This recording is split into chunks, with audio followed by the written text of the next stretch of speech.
what are the considerations? How do you pick a Rhino truck driver? Who is the ideal person for that? I've never heard that. I never thought that should be a speciality, but clearly it is a speciality. What are the thinking that should go into that? Dave and Kester? Yeah, I think the one thing is that the driver is not just a driver.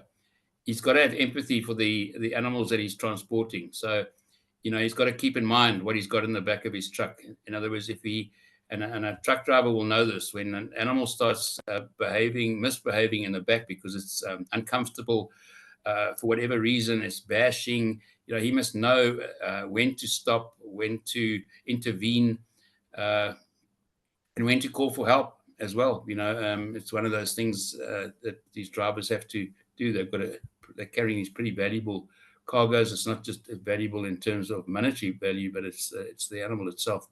So there has to be that empathy.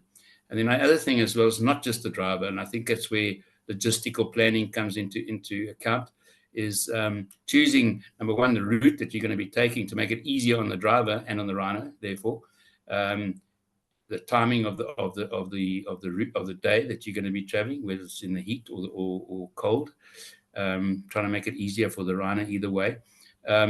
Also, traffic comes into it as well, so it makes a big difference if you're having to go through a center of a major city. For instance, you want an escort, and that has to be organized beforehand so that you can have a smooth exit from that congestion.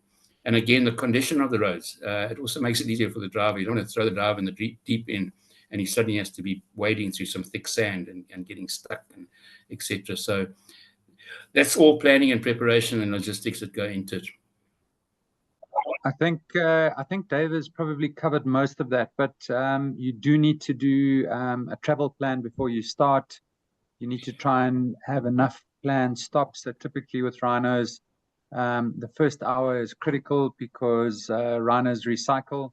So you need to plan enough stops in the beginning, certainly in the first 3 hours after mobilization, to check for animals that are recycling. I'm sure Dave will go through it later, but literally on the hour, it's about 3 hours for them to recycle, and you need to just sort them out.